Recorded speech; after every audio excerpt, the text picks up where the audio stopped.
Здравствуйте! В эфире программа «История башкирских родов», в студии Руслан Валиев и Салават Хамидуллин, руководитель автономной некоммерческой организации ШЖР. Здравствуйте, Салават. Здравствуйте. Мы традиционно говорим об истории башкирского народа и о родах, которые составили башкирский народ. Сегодня о ком будем говорить? Сегодня поговорим о роде Юрматы. Один из самых известных родов. Да, в истории башкирского народа один из самых известных. И вообще история изучения этого рода, такая история с бородой, поскольку непосредственная история всегда увязывалась с проблемой башкиро-венгерского, мадьярского родства, поэтому на эту тему написаны горы литературы. Советские исследователи, башкирские исследователи и венгерские исследователи понаписали на эту тему большое количество всяких работ. Давайте начнем с происхождения названия этого рода. Можно строить только гипотезы. Считается, что впервые это название, Юрматы, упомянуто очень давно. Писал в X веке, был такой византийский император, историк на троне Константин Багринародный или Порфирородный. Он написал труд об управлении государством и, описывая соседние с Византией народы, он упоминал также венгров и печенегов, русов и так далее. И своему сыну такое наставление писал, как нужно, какую тактику, какую политику надо ввести в отношении этих народов. Больше всего опасался печенегов. Несколько параграфов посвятил этой теме. И один из параграфов также, посвятил венграм, которые в это время как раз были изгнаны печенегами из Причерноморья, и они ушли на территорию Паннонии, современного своего проживания. И когда описывал венгров, он упомянул 8 венгерских племен. И одно, из венгерских племен называлось Герматоу. Ученые предположили, что Герматоу, это племя, имеет непосредственное отношение к роду Юрматы. Тем более, что на территории самой Венгрии найдено очень много древних топонимов, связанных с родовым названием. Такая у них основа есть: Диармат. Диармат, Юрматы, Герматоу, это то, что писал Константин Багринародный. Ученые пришли к единодушному мнению, что это один и тот же этноним, просто в разных литературных звучаниях. А что мы знаем о происхождении предков рода Юрматы? Всегда считалось, если мы обратимся к этой теории башкиро-мадьярского родства, она зародилась очень давно, еще в XVIII веке, как научной теории, в XVIII веке, и потом в XIX веке Хвольсон окончательно сформулировал, писал, что поскольку тогда наука не обладала достаточным материалом, ставился знак равенства, что башкиры — это и есть тюркизированные мадьяры, венгры, что венгры жили на Южном Урале, потом когда-то в давние века ушли с Урала, какая-то часть венгров осталась на Урале, потом под влиянием тюркских народов тюркизировался, и это башкиры есть. И что этноним мадьяр — это и есть искаженный этноним, башкорт. Это такая была немножко за уши притянутая теория. Этой теории положили начало католические миссионеры, когда венгры ушли из территории, Заволжья в современную Паннонию, они там обосновались, и потом у венгров эта вечная тоска, неизбывная, тысячелетняя, в поисках утраченной своей родины, они отправляли одну экспедицию за экспедицией. Как правило, кто там шел в эти дальние края, естественно, могли на такой отчаянный шаг пойти только католические монахи, которые изнурявшие себя всякими постами и так далее. И первым сюда пришел неизвестно кто там на самом деле. Такие глухие упоминания есть, что были какие-то предшествующие экспедиции, но уже точно мы можем говорить о экспедиции Юлиана. Венгерский монах пришел якобы недалеко от Волжской Болгарии, нашел, как он пишет, настоящих венгров, которые там в языческом законе живут. Я говорил с ними, они понимали мой венгерский язык. В 2 днях пути от границы Волжской Болгарии он якобы нашел. Где нашел, непонятно. Башкир он вообще не упоминает. То есть мы не можем говорить, что это к востоку от Волжской Болгарии или наоборот южнее. И вообще, то есть абсолютно никаких ориентиров мы не находим. После этого, другие сюда приходили люди в XIII веке. Не конкретно сюда, а Плано Карпения, известный посланец Папы Римского, поехал в столицу монголов, в Каракарум, и проезжая через низовье Волги и двигаясь по территории Казахстана в Монголию, он просто писал, что там где-то на севере есть Великая Венгрия, а это страна Баскарт. Он поставил первый знак равенства между Башкирией и, Великой Венгрией, или Старой Венгрией. Вообще-то Юлиан не писал Великая Венгрия, он писал Хунгария Майор, то есть старейшая Венгрия. А тут писал Великая Венгрия, то есть изначально, и отсюда это пошла теория Магна Хунгария, Великая Венгрия, и все. Это на латыни, естественно. Потом Рубрук проезжал, чуть позднее уже французского посла, говорил, что к северу есть народ, это баскарты, которые есть, собственно, те венгры. И так было положено начало этой теории. Потом она на протяжении 19 века, она активна венграми, в общем-то, потому что в Венгрии после революции 1848 года, когда они попытались выйти из состава Австрии, Австро-Венгрии, создать собственное государство, шел бурный процесс такого национального самосознания, возник венгерский национальный проект, что надо в Венгрии быть отдельно, и на этой волне они активно искали свои корни, корни этнические, потому что они понимали, что венгры живут в Европе, такой народ-одиночка, да, с одной стороны там германоязычные народы, с другой стороны славяноязычные, а они только вот одни мадьяроязычные, народ, который не соотносится ни одной языковой группой. Зечи приезжал вот на стыке 19-20 веков в Башкирию, много картинок, фотографий сделал. В общем-то, он пришел к выводу, что, собственно, между башкирами и венграми ничего нету. Просто вот эта вся теория, она не более чем историографическая такая аберрация. Потом уже были другие, значит, Мольнар писал, Эрик Мольнар, который сказал уже не так категорично, да, башкиры тюрки, это мадьяры, но не значит, что между ними ничего общего нету, и что, так скажем, свидетельством их древних контактов являются два племени, Юрматы и Еней. Два племени, что вот есть в составе башкир Юрматы и Еней, а вот в составе венгров племен уже к этому времени не осталось, но об их существовании топонимы остались, да, топонимы Диармат и Енё, как бы на этом все остановились. Потом уже шла дискуссия в плане интерпретации вот этих названий Диармат и Енё, да, то есть кто они были изначально. Допустим, Дьюла Немет, венгерский исследователь, пришел, что Енё в составе венгров было, а Юрматы это не венгерские вообще названия, это тюркские названия, наоборот, что они вот как тюркские элементы вошли в состав венгерской орды. Венгерская орда, ведь она же, не надо думать, что она была какая-то единородная. Получается, если вот согласно теории, венгры ушли отсюда еще до тюркский период. Почему до тюркский? Нет. Нет? Именно в тюркский период ушли. Значит, что мы будем считать тюркским периодом? Я думаю, что тюркский период, когда началось вот такое массированное вторжение тюркских племен, оно еще в гунскую эпоху началось. Где-то, наверное, в веке втором уже отдельные гунские отряды стали вот прорываться. Вот Приуральский регион. В IV веке они массированно, сосредоточившись вот где-то у границ Урала, потом они начали движение на запад, сокрушили Алан, потом в Крыму остготов сокрушили, потом, собрав силы, в общем-то, ворвались в Европу, и там мы стали известны во главенстве с вождем Аттилой. Вот это было очень рано. И вот как раз с этого времени началась смена этнической доминанты в степях Евразии. Сначала там она была индоевропейская, ираноязычная, там или угроязычные народы, а потом вот все, тюркская волна, она пошла. Поэтому тут все вполне по хронологии укладывается. Венгры, как вот предполагается, где-то, наверное, в 7 там, или 8 веке были сдвинуты с Южного Урала, примерно отсюда, под давлением, возможно, печенегов там, и древних башкир, которые уже, допустим, башкиры в 7 веке к северу от Приоралья фиксируются, были сдвинуты, вот ушли потом они по Черноморью, потом самих же башкир и печенегов. Другая волна тюркских кочевников смела с Южного Урала кипчаки,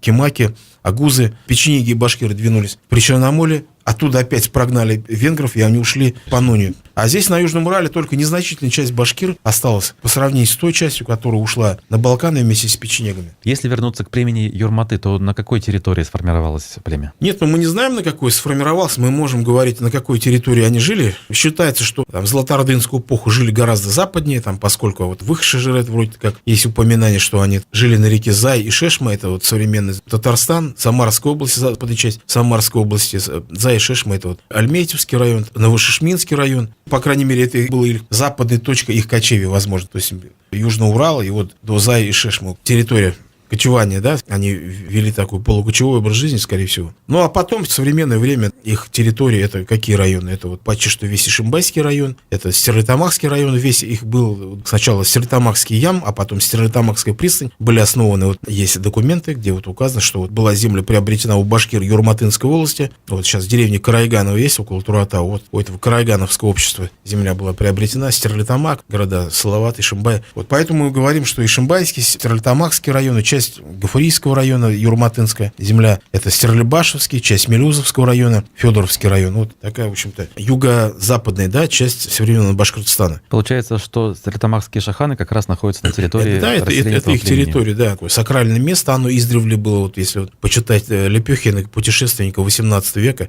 который туда приезжал, он конкретно пишет, что там они такой священный ужас испытывали местное население перед этой горой, что боялось даже на нее там восходить. Это, во-первых, связано с политическим мифом башкир, да, у каждого народа свой национальный или политический миф. Политический миф русских, вот Москва, Третий Рим, да, вот, понимаете, да, что это такое, да, то есть это обоснование некой претензии там на что-то. У башкир тоже был свой политический миф, обосновывающий их, так скажем, статус в имперском пространстве, там, Золотоордынском, потом в составе русского государства. И вот в этом есть сказание Кыса и Чингисхан, сказание о Чингисхане, где вот описывается, что вот, понятно, все это неправда, но миф-то он и не гонится за правдой. Но это и не значит, что это неправда, понимаете, да? То есть это же такая идеологема, которая призвана обосновать ту или иную позицию. А вот там и говорится, что вот Чингисхан, преследуемый там своими братьями, которые хотели его убить, там скрывался, ему на помощь приходят вожди башкирских племен, в том числе Юрматы-бей, мифический предок юрматынцев, спасает Чингисхана и провозглашает своим ханом. И вот такая, значит, идея, что нам земли дал Чингисхан, это наши земли. А вообще без нас бы, вот без башкирских вождей, Чингисхан бы вообще, или вообще любой хан последующий должен, да, считаться с нами. Вот это апология власти вот этих башкирских родовых князей. И там прям называется, что какая-то бабушка там Чингисхана по материнской линии, и вот ее отец там жил около горы Туратал, потом вот ее посадили, значит, на лодку, отправили в путешествие, потом захватил в плен какой-то монгольский князь, прапрадед Чингисхан женился. А на лодке отправили куда, по Белой? Видимо, там не говорится, просто по реке отправили. То есть, и тут получается вообще там, что по материнской линии там Чингисхан чуть ли не башкир, понимаете, по происхождению. Понятно. Вот. Понятно, это политический миф, но он обосновывает, как, почему именно вот Чингисхан вот нам даровал эти земли, вот, обосновывается свое место вот в имперском пространстве. Это что такое? Это политический миф. И там гора Туратау объясняется. И вообще я подозреваю, что Туратау, это вот как его переводят, там крепость-гора, это не совсем верно. Есть древнетюркский термин, есть Туре. Он у нас утратил вообще у башкир свое первоначальное значение, он превратился в слово «туря», начальник. Изначально Туре, вот в Архон-Енисейских памятниках, Бумын Каган, основатель тюркского каганата, пишет: «Я объединил народ, дал им Туре, то есть дал им закон, право, дал Тарун, и Туре и создал Иль, страну. Государство». Вот. Потом в чингизидское время Туре стали называть в олицетворении закона и порядка всех потомков Чингисханова. У казахов до сих пор Туре, они называют этих потомков чингизидов, так сказать, белую кость. А у башкир просто превратился в слово «туря», то есть начальник. И я подозреваю, что вот это название горы Турата, оно неправильно трактуется, то есть со временем настоящий смысл был позабыт и превратился в Туратау, то есть крепость, гора. Но это не совсем так. Мне кажется, Туратау изначально было, здесь было положено начало. Закон, некий основу государственности даже. Закон тут немножко выше, не просто как закон, а вот у персов, у древних иранцев было понятие хварна, да, то есть божественной харизмы. На кого вот эта хварна падает, тень этой хварны, тот становится царем.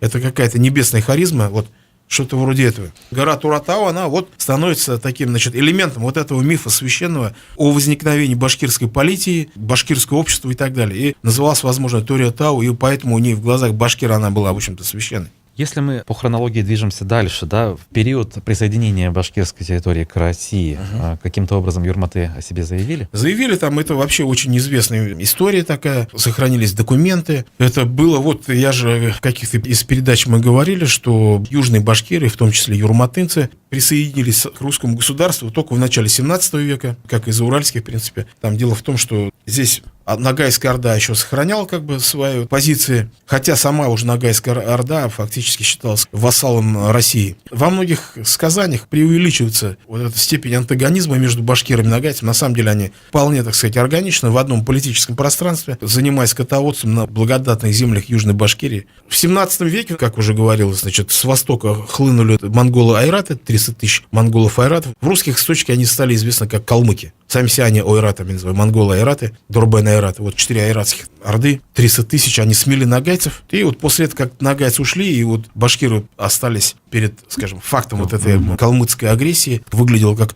новое нашествие Чингисхана, предпочли там за благо попросить русского подданства войти в состав Московского царства. Не русского государства, Московского царства. И вот сохранились документы, что вот Тетигач-бей, Эльчик-Тимир, Азнай и Кармыш, 4 предводителя башкирских, пришли, попросили подданства. Это было, скорее всего, они шартовали по терминологии того времени правительству Василия Шуйского, как раз, который сидело, это было в 1609 год. Естественно, все это отразилось и в юрматынском Шежере. 4 вождя пришли, главой Юрматынской волости был избран Азнай, главой Юрматынской волости, а Тетигач-бей получил титул Мурзы, ему там дали поместье в Казанском уезде, и он, как служилый князь, остался жить в Казанском уезде. Вот, хотя его потомки переехали на родину. Вот такая история. Если обратиться к периоду башкирских восстаний и крестьянской войны Пугачева, то здесь какие можно... Ну, самый известный, наверное, юрматынский предводитель, все-таки Кельмяк Абыз-Нурушев. В общем-то, с него началось восстание 1735-40-х годов. Восстание, предыстория у него очень длинная, но, в общем, если коротко, она была связана с организацией Оренбургской экспедиции, когда башкиры увидели, что Строительство заводов. сначала о заводах речь не шла. Это же был большой геополитический проект Оренбургской экспедиции. Там Россия соревновалась с Англией, и кто первый захватит Среднюю Азию. Там уже англичане проникли в Индию и тоже двигались, в общем-то, в сторону Афганистана и среднеазиатских границ. И у России, в общем, возникло опасение, и решили, в общем-то, превентивными мерами предупредить англичан. И вот был организован Оренбургский проект. Башкирия тут была ни при чем, они в Индию хотели идти. И туда пошли, но базой была избрана Башкирия, был основан город Оренбург, и вот это башкиры увидели опасность, что будут они отрезаны от Средней Азии, полностью будут окружены и потеряют свободу. И вот это восстание началось. И первым начал Кельмяк Абыз-Нурушев, который 1 июля 1735 года у современного села Зерган Мелюзовского района атаковал Вологодский драгунский полк, который шел к заложенному Оренбургу. В устье реки Ори был заложен. Вот началось восстание. Кельмяк Абыз-Нурушев сражался отважно. Потом в начале 1937 года он был захвачен в плен. Потом уже возникли другие предводители. Так сказать, для истории башкирского народа вот, из числа предводителей юрматынцев вот, наиболее известен Кельмяк Абыз-Нурушев. Я бы хотел сказать, что в национальном башкирском движении 20 века юрматынцы, можно сказать, они основные, что ли, были. Поскольку Ахмедзаки Валидей, он же тоже считается башкиром-юрматынцем. У него род по происхождению, он не юрматы, как вот он указывал в воспоминаниях, что они из рода Кай. Вот был такой небольшой род, но он, да, это он на самом деле известен в истории тюркских народов. Но в Башкирии, возможно, кроме вот нескольких семей этого рода, которые жили в Юрматынской волости, в общем-то, ничего не известно. Поэтому, поскольку это такое вкрапление в большое племя Юрматы, тоже он как бы считается, что он юрматынец. Вот деревня Кузянова, ныне Ишимбайского района. Заки Валиди, наверное, всем это хорошо все известно. Потом один из ближайших его сподвижников был Амир Карамышев. И вообще семья Карамышевых, там, кроме Амира, был Гирей Карамышев, Мухтар Карамышев. И несколько было братьев. Амир Карамышев, он был корнетом царской армии. Потом, когда началось башкирское движение, включился. И вот был одним из организаторов башкирских воинских формирований первого башкирского кавалерийского полка. В общем, отважный такой был воин. Когда вот он умер, он умер где-то в августе 18 года от воспаления легких. То есть он не был убит, просто умер. Шейхзада Бабич сочинил там стихотворение на его смерть, там оду, там буквально все это башкирское войско рыдало. А Бабич сам тоже из Юрматы? Нет, он не Юрматы, мы же в прошлой программе рассказывали, он из рода Канглы. Он род Канглы, это другой род. А в период становления советской власти Юрматы как-то сразу определились или тоже происходили вот эти вот шатания? Нет, ну тут же, это же вот эти шатания, они же были как бы характерны для всего общества, там наверняка и у них тоже были там какие-то шатания. Это же гражданская война. Там же все это описано хорошо Шолоховым. Вот Википедия пишет, что по занимаемой территории и численности населения юрматынцы входили в число наиболее крупных башкирских племен. Ну, это так? Может быть, они, кто знает, одни из... Мы сейчас вот приступили к написанию тома Юрматы. В общем-то, и когда мы начали, мы рассчитывали уместить всю их историю. Мы же там даем переписные листы, там, 17 или 20 годов. Представляете, намеревались в один том поместить, а они туда не помещаются. Буквально на ходу было принято решение дробить на две части. Вот одних переписных листов, одна перепись 17 года, вот по всем деревням, она 700 страниц заняла, а с учетом других материалов все это в один том не влезает. Вот таким макаром. А благодаря чему вот получилось так, что вот, на мой взгляд, этноним Юрматы, он наиболее на слуху, что ли, да, как-то распространенно. И о нем слышали, скажем так, даже те, кто не разбирается в истории башкирского народа. Ну, а у них такое, скажем, мощное родовое самосознание, ну, кроме как бы общенационального, у них родовое. Они первые вот сделали недалеко от Салавата или там Ишимбая комплекс мемориальный, там земля Юрматы, который посвящен исчезнувшим деревням. Раньше всех они самые первые в этом движении башкирских родов о себе громко заявили, там, по-моему, там, в конце 80-х годов, в начале 90-х. Ну, естественно, это у всех на слуху. Земля Юрматы. В современной истории Башкирии можем каких-то выдающихся деятелей из племени Юрматы назвать? Ой, тут их так много сейчас, и тут я даже... Ну, особенно выделить. Ну, не знаю, даже это мне надо думать. Сейчас скажу там вот этот, а потом окажется, что не он, еще кто-нибудь обидится. Нет, воздержусь от этого. Большое спасибо, Салават. Я напомню, что у нас в гостях был Салават Хамидуллин, руководитель автономной некоммерческой организации ШЖР, и сегодня мы говорили о башкирском роде Юрматы.